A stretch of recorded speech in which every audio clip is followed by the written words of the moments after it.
Nếu đây là đôi giày của bạn thì bạn sẽ chăm sóc đôi giày của mình như thế nào tại nhà? Phần cạnh giày đã bị mất màu và đã đôi chút bị gãy vỡ, mũi cũng bị xước khá là nhiều. Hôm nay tôi sẽ hướng dẫn cho anh em cách vệ sinh và chăm sóc một đôi giày của mình tại nhà.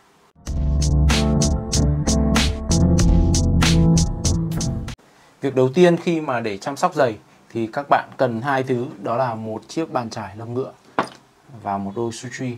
Nếu chúng ta không có quá nhiều tiền để mua những bộ chăm sóc giày cao cấp thì đây là hai thứ mà tôi khuyên bạn nên dùng và nên có ở trong tủ giày của mình. Vì đôi sushi sẽ giúp làm căng đôi giày của mình ra. Đây chính là kết quả của đôi giày khi mà đi quá nhiều, quá mức và không sử dụng sushi. Bởi vì là khi chúng ta bước đi thì cái phần mũi giày này sẽ bị nhăn như vậy. Và hàng ngày nó cứ để ở trong cái trạng thái là bị nhăn như này, nó không được làm thẳng ra, dẫn đến là việc gãy và vỡ. Thứ hai là một chiếc bàn chải lông ngựa thì sẽ giúp cho bạn hàng ngày chúng ta sẽ vệ sinh bề mặt da của đôi giày này nó sạch hơn. Hơn nữa, bàn chải lông ngựa này luôn cho kết quả làm sạch và làm bóng tốt hơn những cái loại bàn chải ni lông mà các bạn có thể mua tại siêu thị. Bây giờ tôi sẽ hướng dẫn cho anh em cách vệ sinh một đôi giày tại nhà như thế nào. Đầu tiên, chúng ta hãy tháo bỏ toàn bộ dây của giày ra, chụm vào trong như này. Tí nữa tôi sẽ hướng dẫn cho anh em cách thắt dây giày đúng. Trước khi chúng ta đút sushi vào, hãy vệ sinh bên trong trước và xem kết quả phần vệ sinh bên trong lót nó như nào. Để bắt đầu vệ sinh phần bên trong lót của đôi giày này, bởi vì lót của đôi giày này cũng là bằng da, vì vậy chúng ta cần phải có một cái dung dịch gì đó vệ sinh nó phù hợp với da. Chúng ta không nên sử dụng nước hoặc là giấy ăn để lau, bởi vì những cái thứ đó thì nó không có phù hợp với cả da giày. Hãy sử dụng một chút bông như này, và nếu mà muốn đẩy cái phần bông này vào phần mũi của đôi giày này thì chúng ta cần phải có một chiếc kẹp hoặc là một chiếc panh hoặc một chiếc nhíp để đẩy phần bông vào. Tôi sẽ chấm một chút phần dưỡng này, sau đó mình sẽ cho nó dàn đều phía bông. Sau đó mình sẽ lau ở phần lót như thế này. Và cái phần khó nhất, cái phần hay cặn chất bẩn nhất, đấy chính là phần mũi đôi giày. Đây là kết quả này này. Bởi vì phần bông khi mà chúng ta đi tất nó sẽ được đọng lại ở phần mũi giày, và nó chính là cái nơi rất là bẩn. Và các bạn nên vệ sinh sạch chúng. Khoảng tháng một lần thì chúng ta nên vệ sinh cái phần mũi này một lần thật là sạch. Đại đa số chúng ta sẽ không bao giờ quan tâm đến cái phần mũi giày này, nhưng mà tôi thường có một thói quen, đó là khi mà đi giày mình muốn xem đôi giày bẩn hay sạch thì mình thò tay vào bên trong và xem là các ngón tay của chúng ta có bẩn hay không. Đây chính là kết quả của chúng ta khi đút sushi vào mới ban đầu trong đôi giày. Mà đôi giày này chắc chắn là không được đút sushi, vì vậy là chiếc sushi tôi đã lấy ngay ra phần bụi bẩn của chiếc giày. Và bây giờ chúng ta sẽ vệ sinh bề mặt ngoài. Thêm một điều nữa, khi mà các bạn đi giày đế da như này thì chúng ta nên trang bị cho chúng một bộ đế cao su bảo vệ. Nó sẽ giúp cho đế của da của chúng ta được bền hơn và nó không thấm nước, cũng như là cái việc tránh mài mòn, làm mòn phần mũi này nó nhanh hơn, rồi làm phần cạnh đế này nó bị vênh, cong vênh và bị hư hại rất là nhanh, do là thói quen của chúng ta là nên đi sử dụng đế da nguyên bản. Và tôi luôn khuyên khách hàng đấy là chúng ta hãy dán một lớp bảo vệ thì bộ đế của chúng ta sẽ kéo dài tuổi thọ lên gấp 2 đến 3 lần.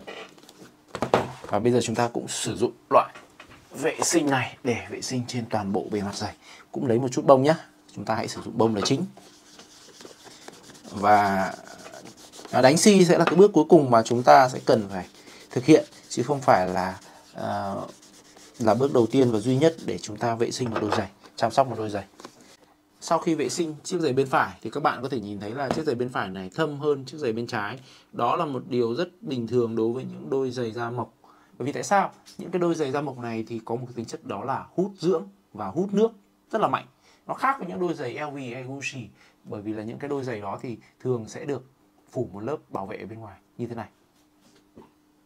Đây, một đôi giày LV được phủ một lớp bảo vệ thì dù các bạn có sử dụng nước hay là chất dưỡng lên đây thì nó cũng sẽ không thay đổi màu sắc. Đương nhiên màu đen thì sẽ không thay đổi, nhưng kể cả những đôi giày sáng màu hơn, màu xanh hoặc màu nâu sáng cũng không hề đổi màu, bởi vì chúng được phủ một lớp bảo vệ trên này rất là mạnh. Nhưng đối với những đôi giày thuần túy gọi là shoemaker như thế này thì phần da giày này khá là thô. Nó không được bảo vệ bởi bất cứ một cái lớp bảo vệ nào, và chỉ cần chúng ta có vệ sinh và dưỡng lên đây là nó sẽ thâm màu lại. Và đây chính là thức ăn dành cho da giày. Nếu bạn không có điều kiện để mua xi hoặc là các loại kem màu dành cho đôi giày này thì việc vệ sinh của đôi giày gần như đến đây là kết thúc. Chúng ta sẽ đợi cho phần dưỡng và kem vệ sinh đôi giày này được khô, và sau đó chúng ta sẽ sử dụng bàn chải lông ngựa đánh lên là xong. Nhưng ở trong video này tôi sẽ hướng dẫn cho anh em vệ sinh đôi giày và làm đẹp đôi giày này từ A đến Z. Sau khi để khô thì chúng ta có thể nhìn thấy phần mũi giày này còn khá nhiều xi thừa, dẫn đến là độ bóng không đều. Và bây giờ tôi sẽ hướng dẫn anh em cách vệ sinh cái phần mũi giày này. Đầu tiên là các bạn có thể sử dụng cái chai vệ sinh siêu sạch của tôi. Lắc lên nhá. Sau đó chúng ta sẽ dùng một chút bông như này.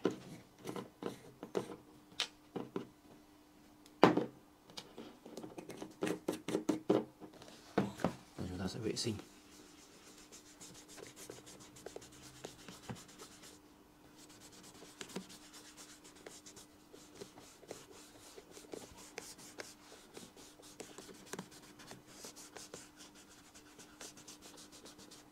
Thì toàn bộ những cái phần xi thừa nó sẽ được đưa ra bông. Bây giờ chúng ta có thể nhìn thấy là phần mũi giày bây giờ không còn những cái phần bóng lốm đốm ở đây nữa. Tí nữa khi nó khô thì nó sẽ mất một số những phần màu ở trên này đi, tại vì cái chai siêu sạch này nó sẽ lấy đi khá nhiều màu. Phần bên này cũng vậy, các bạn nên đổi phần bông đi. Nếu công việc nó chỉ dừng lại đây thì có vẻ quá đơn giản.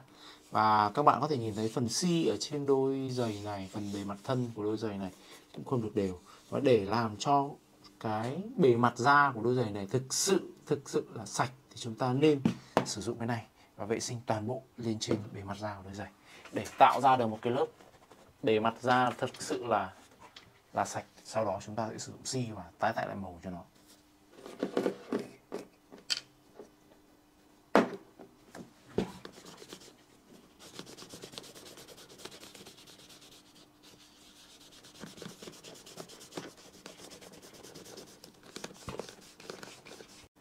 Lúc này các bạn có thể nhìn thấy là phần da, bề mặt da này khá là thô và nó đang khá là thiếu dưỡng chất. Thì phải là chúng ta sẽ cần phải bổ sung dưỡng chất cho bề mặt da này bằng kem dưỡng.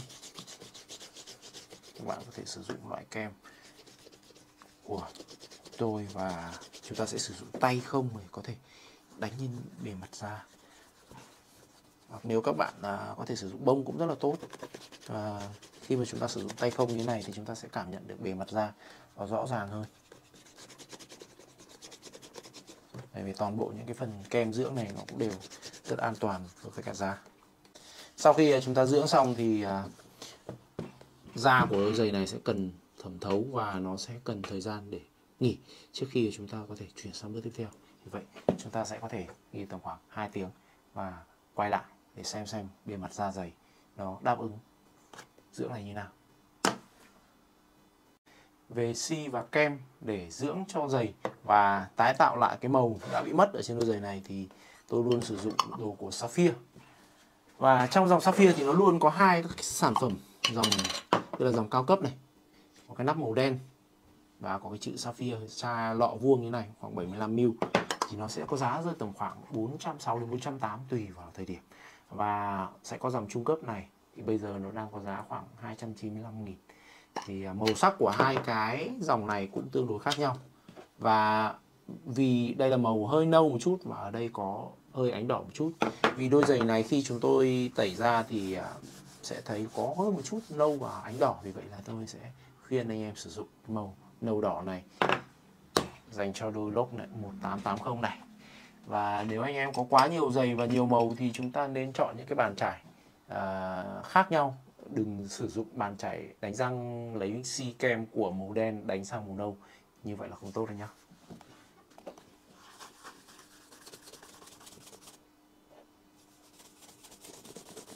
các bạn hãy chấm từng chút một. Chúng ta không nên lấy nhiều quá để gây ra việc cặn bẩn xi ở trên bề mặt da dày. Và khi đánh thì các bạn nên sử dụng cái động tác là xoay tròn, xoay tròn, xoay tròn. Như vậy là cái bề mặt da sẽ được tiếp xúc ở nhiều góc cạnh khác nhau, nó sẽ tốt hơn.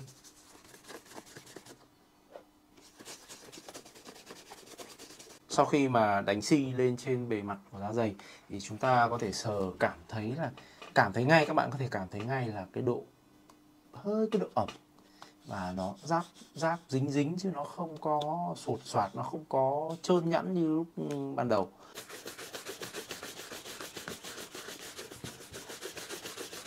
Chỉ cần đánh nhẹ thôi là các bạn có thể nhìn thấy là phần bên này thì vẫn còn đang ráp á, và bên này thì bắt đầu bóng rồi. Đấy chính là tác dụng của xi kem.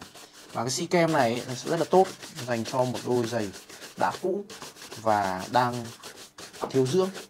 Và chúng ta không nên sử dụng xi kem quá mức, bởi vì nó cũng sẽ gây ra cặn bẩn và cần phải được vệ sinh đúng cách. Ở video sau tôi sẽ hướng dẫn cho anh em cách vệ sinh những đôi giày bị nhiều xi hoặc là bị xi cặn bẩn ở trên da. Nếu đây là một đôi giày của bình thường thì với cái độ hoàn thiện như này là chúng ta đã có thể hoàn thành việc vệ sinh giày. Nhưng đôi giày này trước khi tẩy tôi đã nhìn thấy một lớp xi mỏng trong việc đánh gương. Vì vậy là bây giờ tôi sẽ hướng dẫn anh em cách làm cho phần mũi của đôi giày này thực sự đẹp lên nhé. Và để làm cho mũi của đôi giày này đẹp lên, bóng lên như gương thì chúng ta sẽ cần có xi sáp. Và đây là một loại xi cao cấp của Sapphire để chuyên dành cho đánh gương, Mirror Gloss. Đây là một hộp xi bình thường, nó cũng chỉ là những hộp xi sáp bình thường, nhưng nó cũng có thể giúp chúng ta đánh gương.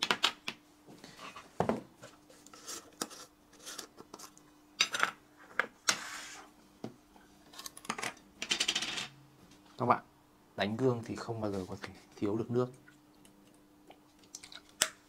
Để đánh như gương thì chúng ta không sử dụng bàn chải mà chúng ta sẽ sử dụng một chiếc khăn cốt tông. Hãy lấy xi từ cái hộp này. Xi MDO và dòng cao cấp này thì có độ tập trung cao hơn rất là nhiều so với những cái hộp xi trung cấp này. Vì vậy là tôi sẽ ưu tiên sử dụng cái loại xi cao cấp để làm nền trước. Nó chỉ làm nền tốt thôi. Và phần trên thì chúng ta sẽ sử dụng loại trung cấp là ok rồi.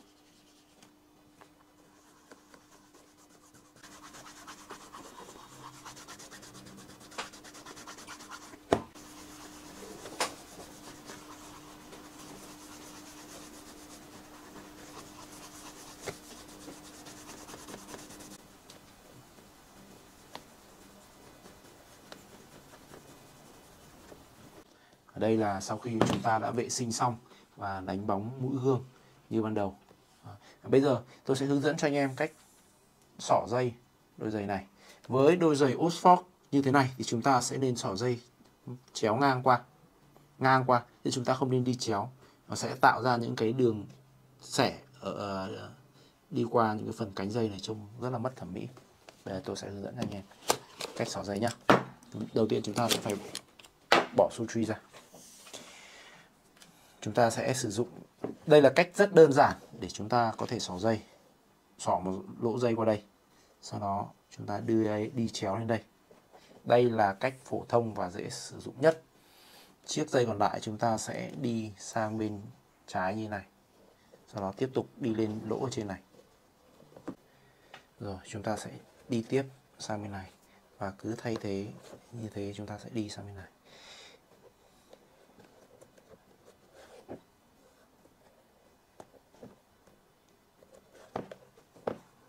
Và khi kết thúc thì dây sẽ có chiều ngang như này.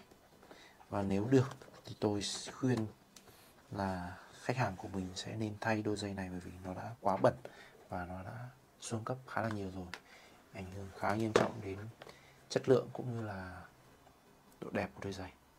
Và như vậy là chúng ta đã thắt xong giày của đôi giày. Và đây là đôi giày sau khi chúng ta làm vệ sinh. Vậy tổng kết lại để vệ sinh một đôi giày chúng ta sẽ cần những dụng cụ và những loại dung dịch gì? Đầu tiên, các bạn sẽ cần có một chiếc bàn chải lông ngựa, một đôi sutri.